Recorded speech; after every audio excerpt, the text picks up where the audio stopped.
Fucking okay. Shit. All right. Messed up already. You got your shit going? My shit is active. Okay, I guess we'll just get started then.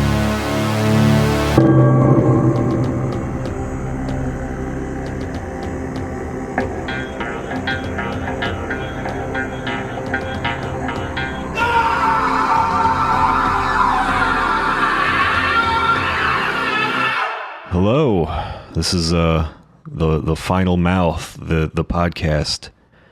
So this is episode number 3, and it's also the second non-premium episode, which means you are allowed to enjoy this episode for free. But now you may not be aware of this, but if you aren't subscribed, you do not get access to half the episodes that I put up here. And the premium episodes, they are canon. I want to make this clear. If you aren't subscribed to the Patreon, you are missing out on vital lore. So do get on top of that. But to celebrate our trilogy of episodes, I'd like to introduce a new feature called Guests. And we got this guy, Matthew Goldin.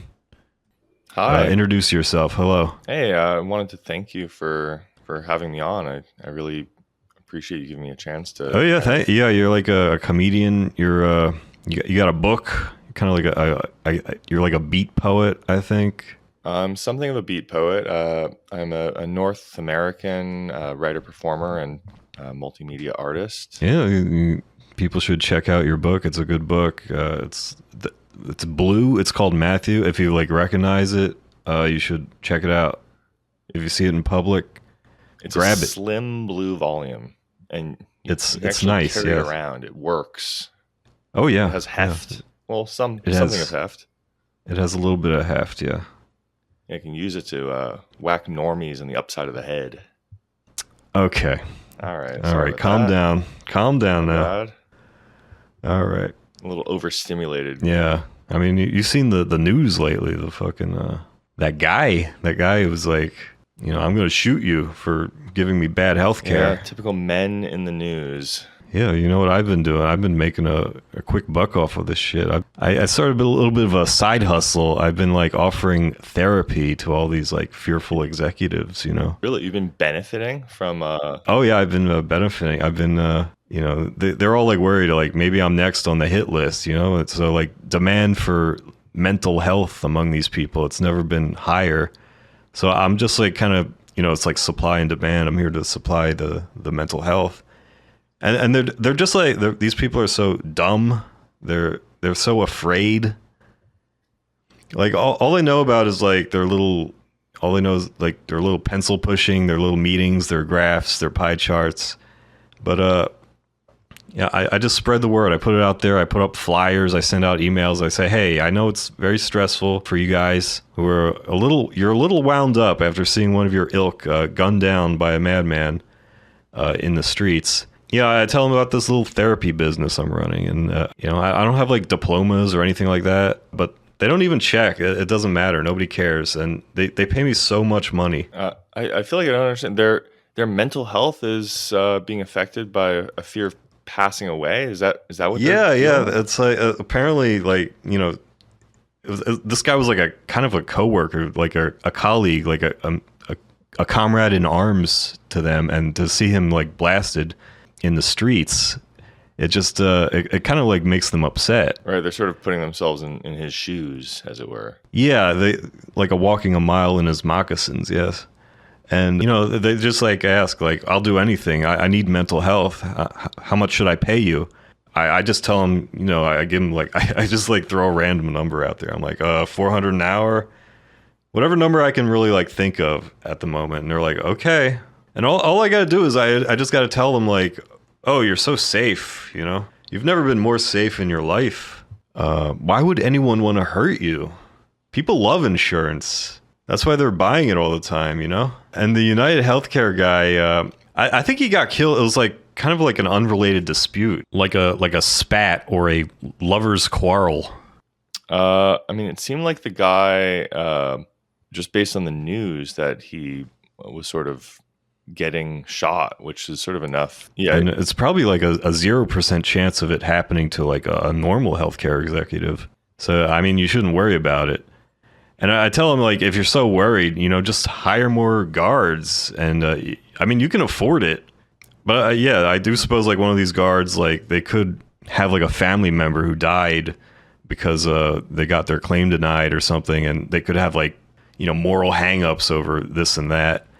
And they could, like, work together with another agent to, like, betray you and, like, get you killed somehow while getting away with it scot-free. And it would be so easy for him to do that, but I mean, the odds of that like actually happening are essentially nil. The odds of a guard kind of loving their family enough to seek revenge. Yeah, to like do this like weird revenge. I mean, like real life. It's not like the movies, Yeah. So I mean, you're safe. You're 100% safe. And I tell them there's absolutely no chance they'll get snatched and absconded with into the old abandoned dairy processing plant on the outskirts of town, where they'll be strapped down to some sort of gurney and have their head slowly sawed off by a piece of wire. I mean, that's like completely absurd. Why would you even think that? The work these people do, it helps people. They're so nice. I'm with you. I can tell you provide a valuable service. I mean, as these guys do. I mean, they give people an opportunity to pay bills that they might otherwise not have the opportunity to pay. Absolutely. They provide an essential middleman to the healthcare system that I think we kind of take it for granted. I certainly take my health for granted, so it's nice to have insurance. Oh, absolutely. I hope I keep getting money from that. That's a good racket. I got it like, I'm thinking of like, this is still new. I'm still like kind of figuring this out. Right. So I think you have segments, is my understanding. Segments, features, like jaywalking. That's what I'm trying to introduce to the show. Is I'm trying to get like kind of a recurring segment, kind of like a bread and butter of the show that I can point to. There's a segment where you simply jaywalk while conducting this show. Well, no, that belongs to Jay. I would not disrespect Jay by doing that. Oh, of course. But, yeah. I mean, I come up with a few ideas. I got like, what is your greatest fear? I asked the guest what their greatest fear is. That's actually a great concept for a segment. I'm completely down to engage. Do you have a greatest fear? I suppose I do have sort of this long-standing fear of passing away after a long and protracted illness. That's a good one. That's pretty good. The idea of it is sort of always, I guess, gotten under my skin. That is scary. Yeah, it is scary to die like that. I mean, you have like unfinished business usually. I mean, even every day, honestly, I have unfinished business. There's only so many hours in the day to get everything done that you want to get done. I mean, even if you finish your business, I still think the fear of death is going to be there. No, absolutely. It sounds profoundly unpleasant. My understanding is the moment of death, no matter what cause. I mean, I'm concerned about a long and protracted illness, but my understanding is that no matter what causes the death, the moment of passing away invariably is a moment of extreme, excruciating agony. But you're not too concerned about a long and protracted illness, I gather. I mean, if we want to go to my greatest fears, I mean, I have many greatest fears, and they're usually like they kind of vary based on the circumstances I'm currently in. Like, sometimes I'll be using the toilet and there'll be like a bug in there, and sometimes my greatest fear is that the bug flies out of the toilet while I'm peeing in it, and he kind of like makes a beeline straight to my mouth, and he gets like the piss in my mouth from the toilet. You don't like mixing? Yeah, like bugs. They have like these like, what is it, like little hairs on their body? What is it, cilia? It's called. I believe so. Yeah, the same thing in lungs. And I think it's kind of like designed to trap moisture, and I think that could trap like a not insignificant amount of piss. Bugs, they kind of like fly towards sources of food, and I think my mouth, I put food in my mouth, so I think the bugs would be attracted to that. And the bug would capture the piss, you're saying, because your piss in particular tends to be moist? I mean, my piss is normal. It's, I try to keep it, reasonable levels of hydration. I try to keep it like a a normal amount of yellow. I feel. I mean, if my piss is the standard, then you're normal because mine is rather moist as well when it comes out. I mean, that's good.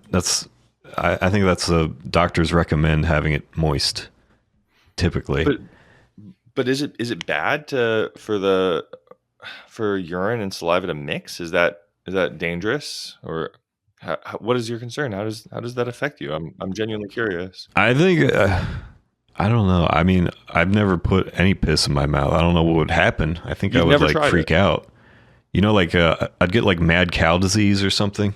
Yeah, that is a distinct possibility. But other times, like I do have other fears. Like sometimes I'm afraid that I will reincarnate as the bug that gets pissed on by a man, and I'd have like no idea what's happening as a bug. Like I would not be aware that the piss is like a gross substance and I should not be touching it. Yeah, they're mentally deficient. Yeah, I have like no concept of like disrespect or respect. So like to be pissed on, it wouldn't even like offend me because of my minuscule sphere of perception. You know, I just think it's like indistinguishable from normal water. I would not like understand the societal implications of being pissed on. That sounds wonderful to me, to be honest, to not have to worry about that distinction that we're sort of afflicted by. But if like a little bit of piss got into my bug mouth, like it'd be gross, but I wouldn't even know because my brain is so undeveloped, unevolved. I wouldn't even like attempt to spit it out. Like I don't even know if bugs have the ability to spit. Yeah, you'd be profoundly grossed out and unaware and unaffected by that, which would be terrible, kind of depriving you of agency. Yeah, I mean, I guess this is only a fear that humans have before they turn into bugs. Because once you're a bug, you don't really have this fear anymore. You're just like, give me more urine. I don't care. Glug, glug, glug. I'll drink it all. Because it just kind of, you know, in my head. It's just something I think about sometimes. Kind of my greatest fear, you might say, occasionally. But I mean, most of the time, my greatest fear is I think I'm like afraid of being alone. You know, like everyone in my life just kind of fades away, and I never really like have anyone to talk to. What bothers you about that specifically? That one's sort of harder to wrap my mind around. Because you'd still if you were alone, you would understand the distinction between piss and water, and you'd have zero troubles in that regard. True. Yeah, I wouldn't. In fact, you'd have more time. Yeah, I mean, contemplate the differences. I would still be a human. I'd still be more equipped to prevent piss from entering my mouth. So, I mean, that is something like that's kind of a silver lining to being alone. Yeah, I guess so. But I guess it's sort of one note. Because I guess if you are spending most of your hours alone or all of your hours alone, you're probably spending most of your time not drinking piss, which gets old. You get used to it. You understand how not to drink it, and okay, fine, do it again every day. Absolutely. So that feature, that was pretty good, right? That was an excellent segment. You think I should bring that back next episode? I think it's concluded, and I think you should repeat it with variations. I mean, unless I like have a new greatest fear every week, which seems unrealistic to me. It's unrealistic to expect me to come up with a new greatest fear every week. Well, I would like to introduce you to a little something called the thesaurus. Excellent tool, if you want to sort of say, kind of do it again. Is that a tool? Is a book a tool? A book is a tool for thinking, a machine for thinking. And I mean, it's not even a book anymore. Typically, it's a website. You know, people don't really use the thesaurus anymore. The thesaurus, yeah. All right, yeah, so high tech. Okay, I hear you. I'm the Luddite. My book, dusty old book. Sorry. Yeah. Is that like standard speech to say the thesaurus? The thesaurus?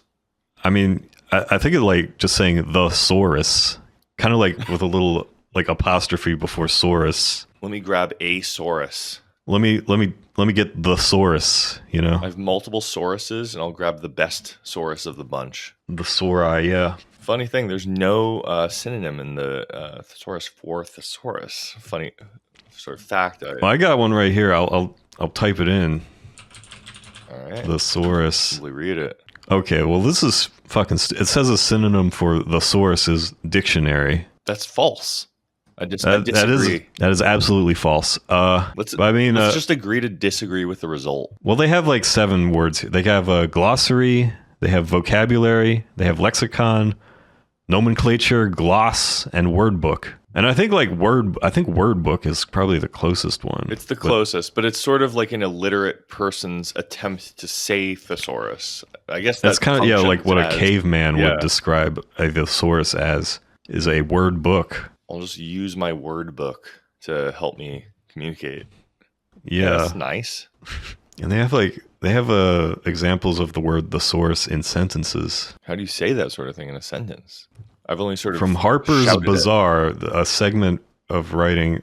But the band's coolness has been constantly called into question by male rock critics high on their own thesaurus finds and lazy SNL skits about lesbian culture. So that's how you use it. That's you it. Say that. Yeah. That's how you use the word thesaurus. All right, I'll try to keep that in mind. Say that from time to time when I get the urge to say it. Yeah, that's you couldn't find a simpler sentence, a simpler example, but yeah, it's one of those advanced words. Yeah, let's keep it in the word book. Honestly, we don't need these GRE. We don't need to invoke SNL and all these lesbians and all this. Yeah, I mean, your podcast is sort of for the everyman. We don't need to get fancy with No, absolutely not. Oh, I got this other feature I was experimenting with. I think it's called the brand roast. And I don't know if you saw the image. I posted it in the Google Doc that we're sharing. I actually did. It's a pink image, is my understanding. Pink. There's text and pictures of food on that image as well. I'm actually scanning through the image right now and looking toward the middle and the right. There's it looks like they're images of donuts. Is that correct? Yes. Well, there was a movie Barbie that was based on a popular doll. The toy Barbie. Yes. Yeah, I guess it's like the 65th anniversary, and Krispy Kreme was like, let's make our donuts look like Barbie. Let's put the Barbie logo, the famous Barbie logo that everyone knows and loves, onto our donuts. And it'll help Barbie. It'll help the donuts. But they look stupid, don't you think? They don't look intelligent. No, they look stupid. What is that? It's like they also don't resemble the woman Barbie in the least. They're sort of circular. No, it's like no. But this promotional product is designed to help her. It's designed to help the woman. It's designed to help the woman, but it looks. There's like a beach house. It's like, oh, look at this. Ooh. Fucking covered in glitter. I would find it hard to eat a donut like that has a beach house or really anything depict. I mean, I see there's another one that has sort of a silhouette of the woman on it, and I mean, it feels like I imagine it feel like you're kind of destroying a world. Yeah, it's like the colors are very girlish. Yeah, it does remind me of something that would appeal a little bit more to chicks than to us blokes. I mean, yeah, I don't want to Plus Barbie, the toy, sort of not meant for our demographic. No, I mean, I didn't want to say that, but it's true. What, is that not politically correct enough for you? I mean, it's kind of it's the other side of the field, they might say. Playing for the other side, playing on the other side of the field. Yeah, having a gay sex on the other side of the field. Yeah, it's hard to engage with Barbie when you're having gay sex on the other side of a field. True. I mean, yeah, I think the target demographic are not having sex generally. I feel like this ad is simply a statement. It's just saying Krispy Kreme donuts, hearts, Barbie. It's just an acknowledgement of a sort of personal relationship that they have, and that, I mean, they're not specifically asking for us to get involved in any way. No, I mean, no. We like this film or toy or woman. Okay. And here are some images of donuts that we made. Nice. The fucking donut, they're standing up in a way that's unnatural. It's like they're standing at 45 degrees. I don't know if they made like these little special donut stands just for the image, but it looks weird. It looks like the donuts are rising.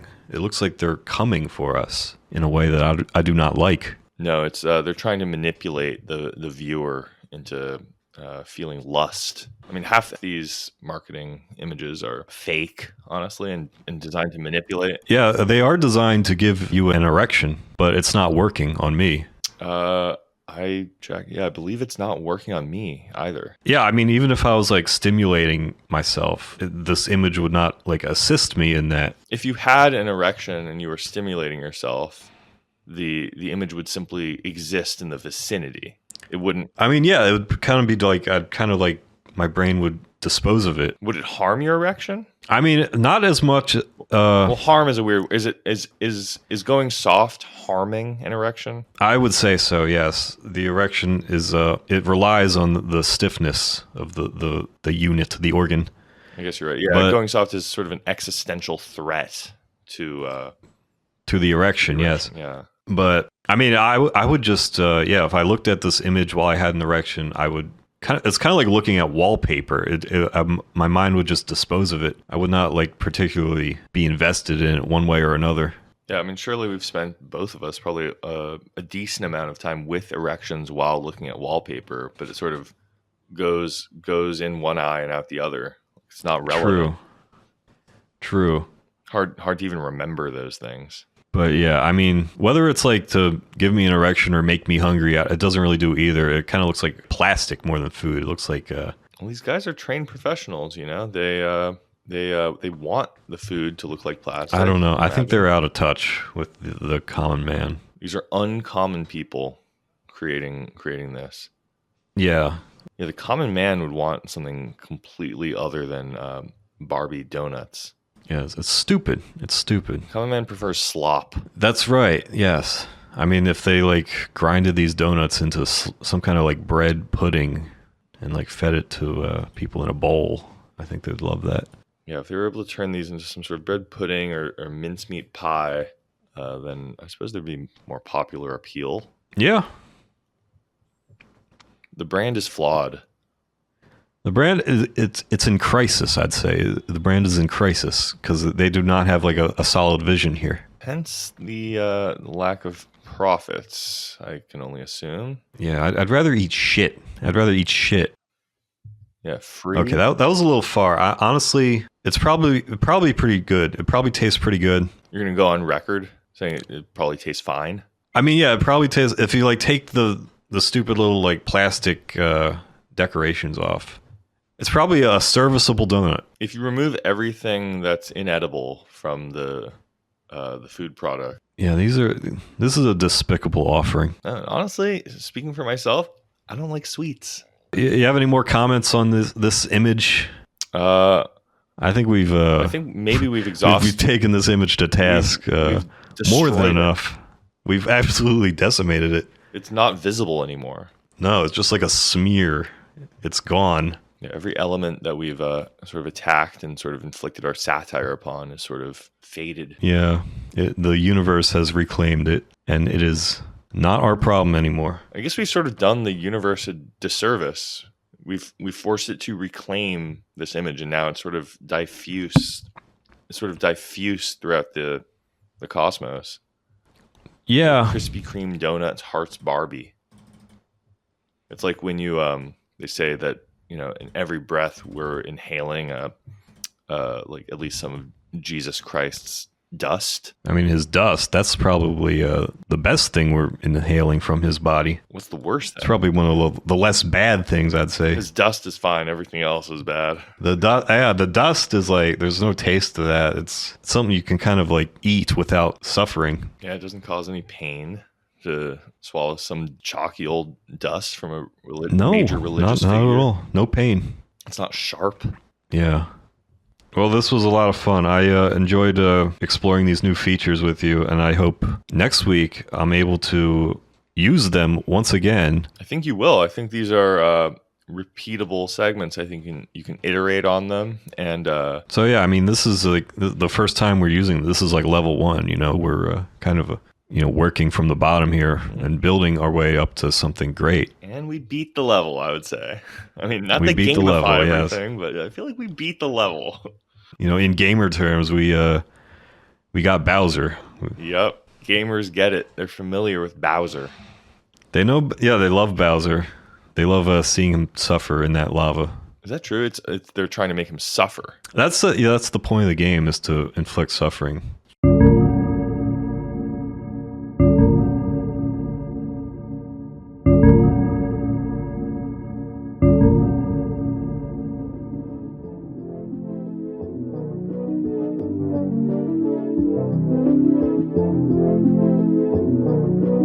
I'm a performer. I push the envelope. I work in a very uncontrolled manner on stage. I do a lot of free association and spontaneous. I go into character. I don't know.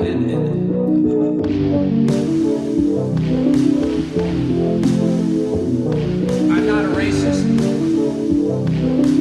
That's what's so insane about this.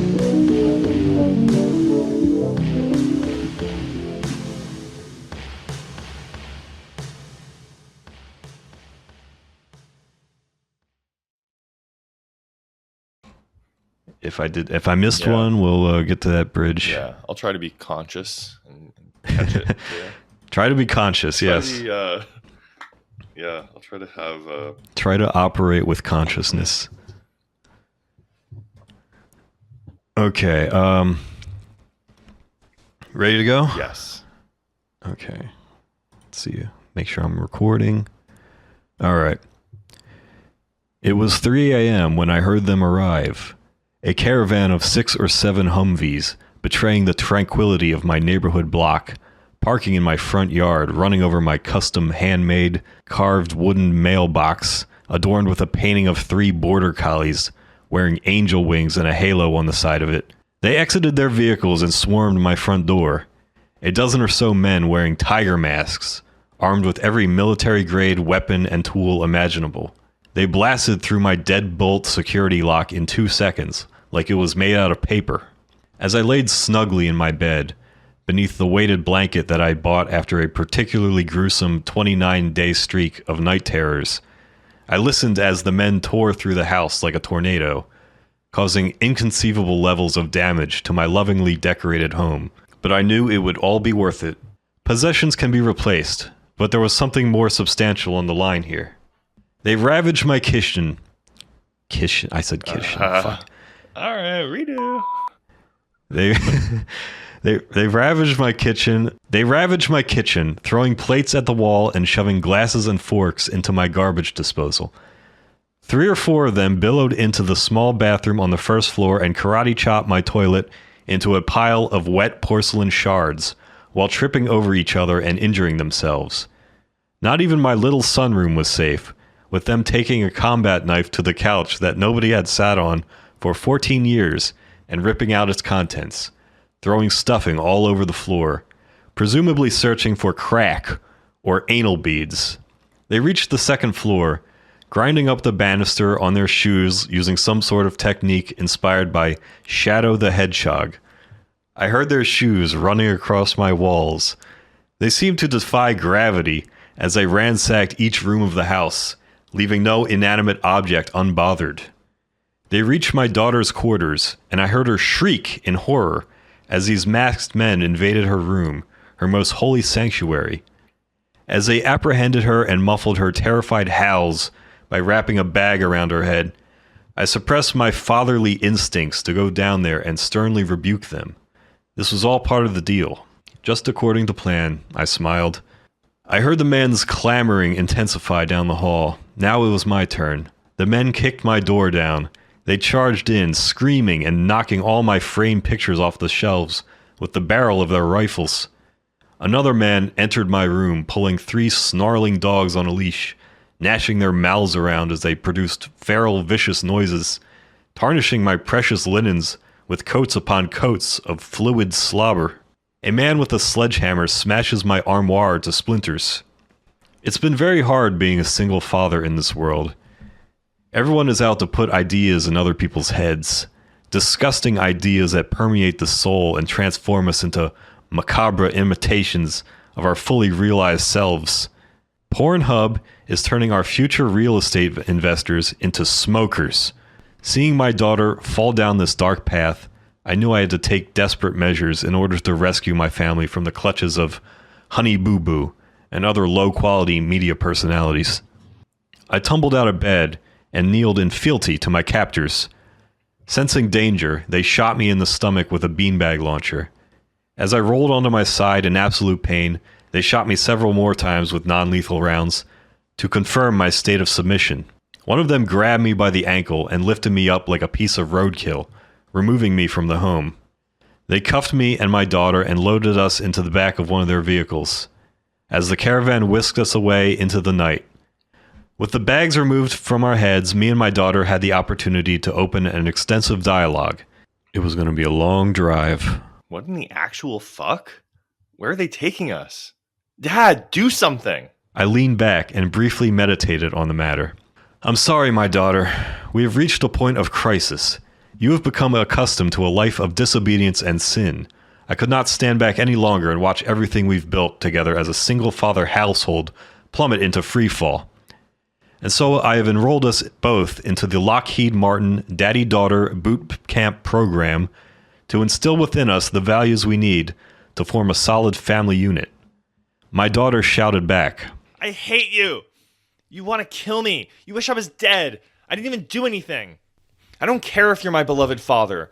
I barely cherish you at all. And given this absence of love, the chances of us ever forming a cohesive family unit are slim, to say the least. The nuclear family is preposterous, frankly. And at this point, I'm surprised it hasn't gone the way of the dinosaurs. Offspring, such as myself, are better off being raised by the community. This not only deprivatizes the parent-child relationship, but it also benefits the community as a whole by providing local loaners and skilled laborers the opportunity to engage with juveniles. Screw you, Dad. Sometimes I wish you would just go away. I was losing her. Again, I apologize, but your behavior has become quite insane as of late. I sense within you a certain twistedness that must be addressed in order to prevent you from walking the path of the villain. Also, I must confess that I looked through your MacBook while you were at rugby practice and found some very concerning messages. Particularly the one where you described in detail how Donald Duck could get it, and how you planned on making Donald Duck nut in that suit of his during our next trip to Disneyland. So? It's called freedom of speech. The daughter curtly replied. I'm not actually gonna do that shit. Yes, but when you say things like that, it's like slashing Daddy's chest with a broken bottle. I grew up with these characters. I adore them too much for you to sit here and sully their legacy. Besides, you don't know who's wearing those costumes. It could be a stranger. It could be a foreign man who wants to take you away from me to his strange and distant homeland. Whatever. I'm done talking to you. You're jealous. I understood her frustration, but I knew ultimately I had made the right choice. After all, this program was not only designed to hone my daughter into an upstanding, normal citizen, but to shape me into a better father as well. We both had a lot of growth ahead of us. I look forward to seeing what this program had to offer. We drove across the mountains, the deserts, the forests, for hours and hours until we reached the campgrounds. The lieutenant, a 90-year-old man with a sheathed saber attached to his belt, doddered out of his office to greet the new recruits. About 8 pairs of fathers and daughters in total. He shook all our hands, but stopped when he got to mine. I looked into his eyes and saw an expression of deep dread and concern. He walked over to the drill sergeant, whispering something into his ear and pointing over in my direction. The sergeant nodded. They took us to the barracks, where they assigned each father and daughter their own bunk beds. We were ordered to stand in a linear formation as the drill sergeant explained the basics of the camp. Now we gotta do the drill sergeant voice. Which one of us does? I think it's something like Lee Ermey in Full Metal Jacket. Good evening, cadets. No, that's not it. That's too. That's. I don't want to get too loud. I got neighbors. I got to respect my neighbors. The but I'll give it a try. It's not too much of a concern, right? So. No, I mean, I won't get into that. That's for a future episode, but... Good evening, cadets. This is the Lockheed Martin Daddy-Daughter Boot Camp. I am Staff Sergeant Rick James.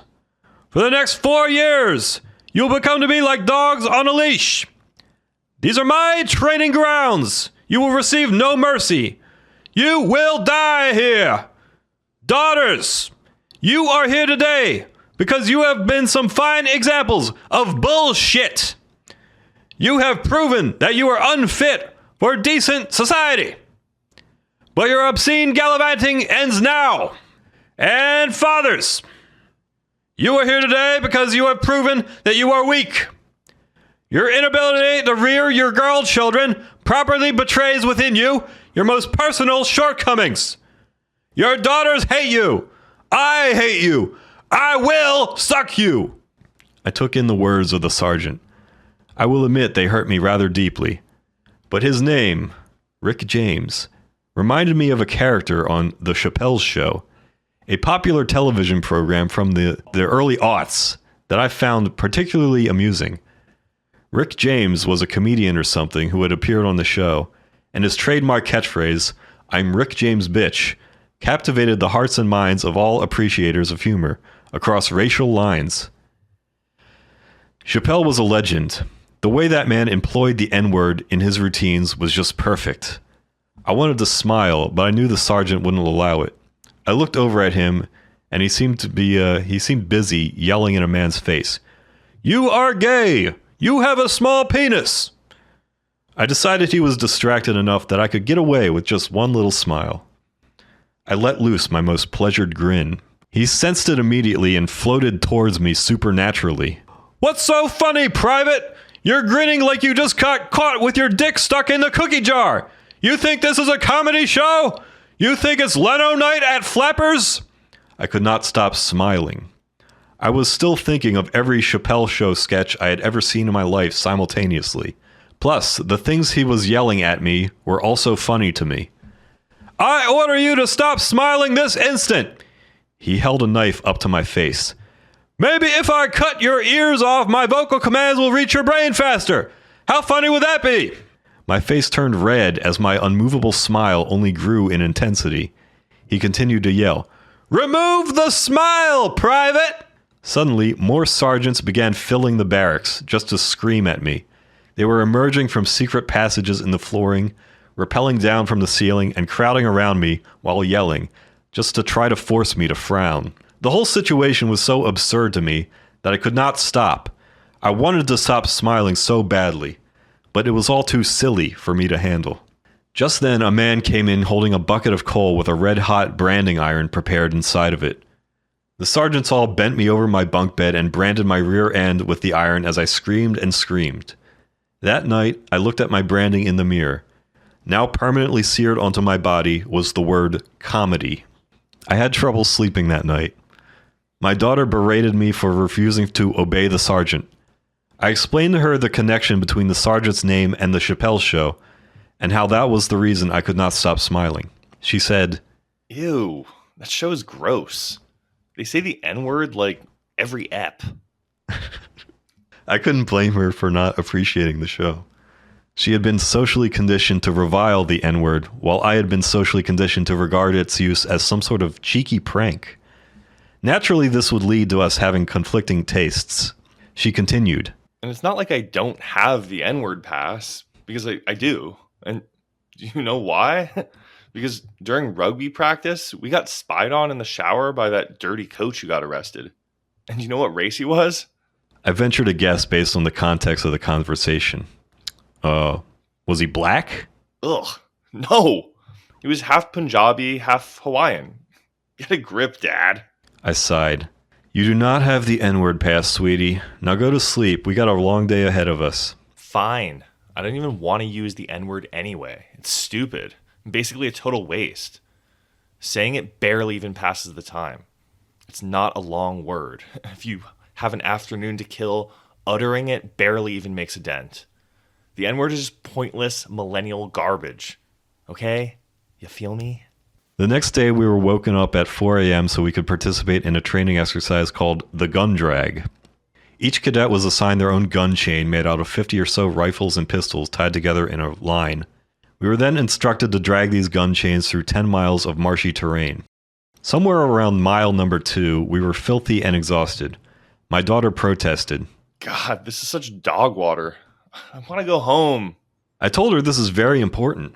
I told her that by participating in the gun drag, we were instilling unseen values that would reveal themselves when the time was right. Values schmalues, she said dismissively. I was supposed to go on a date with Benjamin today.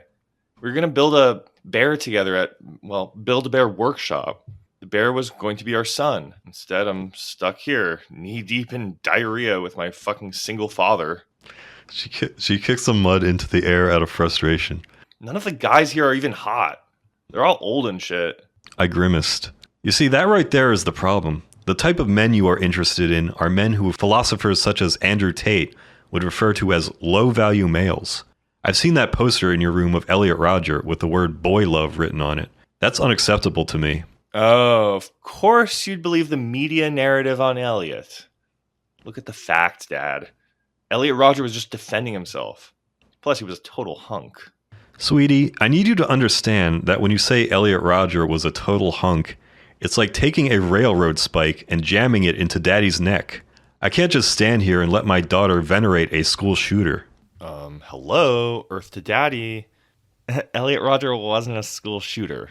He stabbed his roommates to death and killed 2 women outside of a sorority house, then indiscriminately started firing his gun and ramming into pedestrians in his BMW before succumbing to a self-inflicted gunshot wound after a shootout with police. God, don't you know anything? Just then, the chain of guns that I was dragging behind me got snagged on something. I shook the chain a bit, trying to jostle it loose. Sergeant Rick James rode up next to me in a Harley-Davidson and began shouting, "Private! What in God's green asshole are you playing at? Do you think I'm a bitch? Do you think I'm a bitch? Drag those guns now! Move, move, move!" I tried to explain myself. "Sir, I'm trying to, sir. But one of the guns is caught on something. What happens if I pull it too hard and one of the triggers goes off?" "Then you are fucked, fuck, fuck, fuck!" His harsh words echoed in my mind later that day, as we collected our trays and waited in line at the mess hall. After the lunch lady drizzled sloppy Joe sauce over my partition of Nutriloaf, me and my daughter sat down at a table with another father and his daughter. We introduced ourselves and I asked them about their life before boot camp. The girl spoke. "Me and my daddy are professional Splatoon 3 players. We travel the country and enter all sorts of tournaments and win them constantly. We usually take home $1,000 per day, each." My daughter responded, Wow, that's a lot of money. Have you ever played Fortnite? That game is basically my spirit animal. The girl scoffed. "I don't think they even know what Splatoon is." The girl and her father looked at each other and started laughing at our ignorance. They were so in sync. "You two seem to have a great relationship, not to mention the ideal lifestyle," I said. "Surely you don't require the services of boot camp. What are you even doing here?" The father smiled. "Oh, we're so high level that we're allowed to come and go as we please. We come here every day just to basically crush the training events and win every time. They're so easy for us." The father and daughter high-fived each other. He continued speaking. "I've seen you guys around. You're not good. So what's your guys' deal? In terms of fathers and daughters, you guys kind of look kind of not traditional. Something's not tracking here."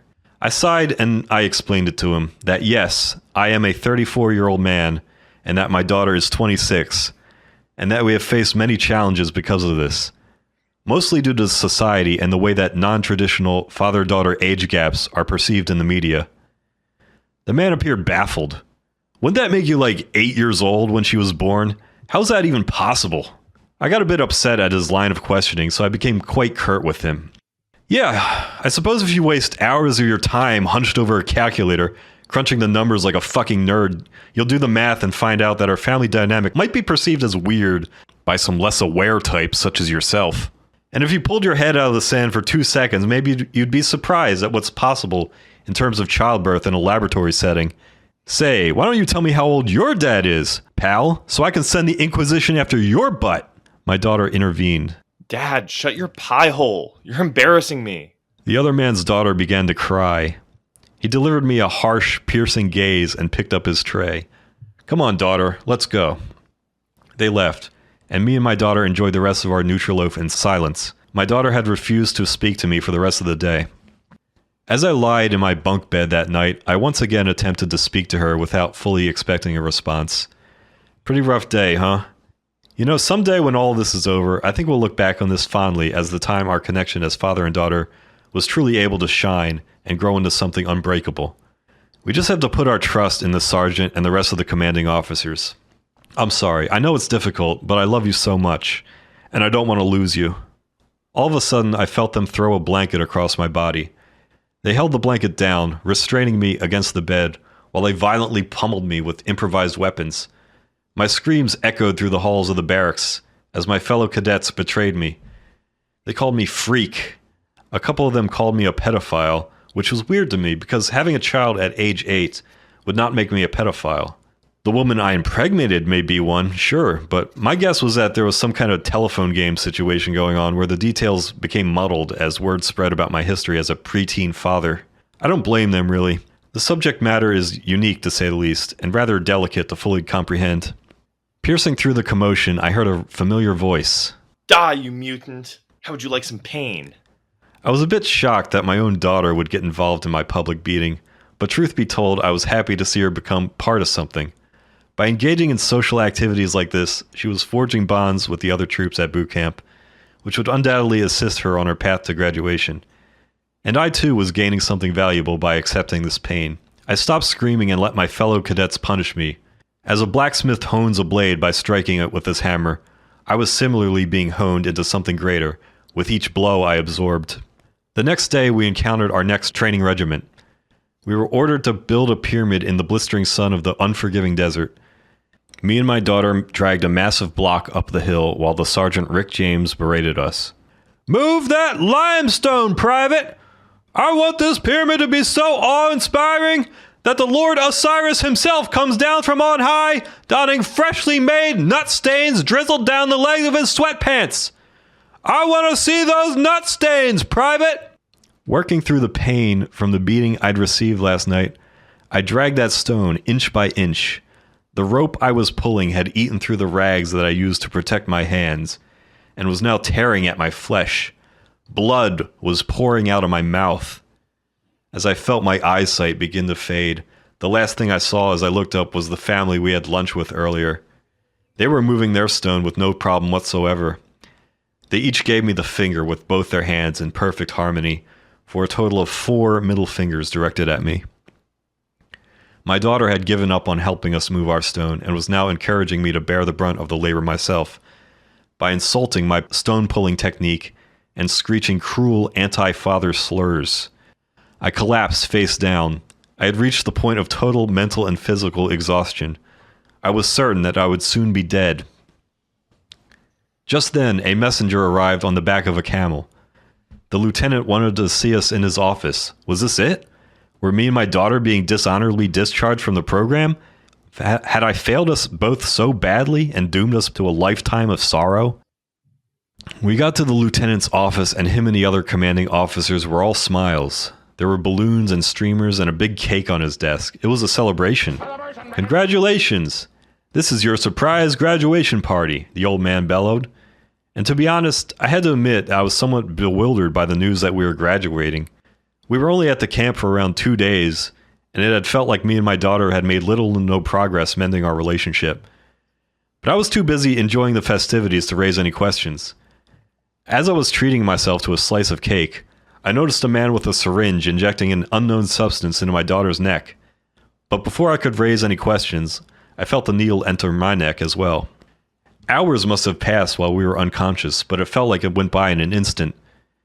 Me and my daughter woke up in a small, windowless room. No ventilation, nothing in the room besides 2 metal chairs and a table. The only way out was a large steel door that was not designed to be opened from our end. We were each wearing these bulky, uncomfortable vests also, which seemed impossible to remove without severely injuring ourselves. My daughter was the first to speak. Smooth move, Dad. Now we're in fucking jail. And that was not on my 2024 bingo card. This place is nothing to write home about exactly. I hate being jailed. It's dull as a dishwasher. And, to add insult to injury, I'm stuck here with you. I was done fighting. You are correct. We are in prison now, and it's all because I failed. She was a bit taken aback by my sudden change in demeanor. I failed to be the father you needed. I failed to protect your mother from the jet engine which claimed her life on the tarmac so many months ago. I failed to conceive you at an age that society would deem normal. But worst of all, I failed the sergeant and wasted his valuable time by constantly messing up during our training. My daughter trembled, like something inside her suddenly broke. A tear rolled down her cheek. Daddy, I just wept. I want you to kill me. I want you to wrap your hands around Daddy's neck and choke me to death. She solemnly approached me as she set out to carry her final daddy-daughter mission. Slowly, she gripped my throat to the best of her ability. She tried and tried, but could not restrict my airway. Finally, she gave up. I can't do it. I literally can't. My fingers are just too tiny. Well, I said in resignation, I guess neither of us can do anything right, huh? We're just a couple of failures. We stood and faced each other, getting a good look at the other. We gradually smiled and even began to laugh, just a little bit. You look funny in that vest. You look like the Michelin Man. My daughter quipped. We wiped our tears and embraced each other. At last, we had renewed our bond. I love you, my daughter. I love you, Dad. At that moment, thanks to the hug we shared, the mechanism inside our vests had been activated. You see, the vests were actually a very clever device created by Lockheed Martin. They housed the most powerful explosive on Earth, designed to react to and weaponize the perfect bond between father and daughter. The explosion was felt from over 1,000 miles away. Absolute devastation. The Lebanese hospital me and my daughter were imprisoned in had been reduced to rubble. All told, 2,978 people had been killed. Precisely one more than the amount of lives that were lost on the horrible day known as 9/11. All thanks to a series of intentional calculations performed by our perfect government. Me and my daughter emerged from the rubble coughing, covered head to toe in soot. Now we've really done it, I said. Look at the mess we're in now. My daughter laughed at my trite observation. Now what do you say you and me go get some hot dogs? You know what? I'd love that, Dad.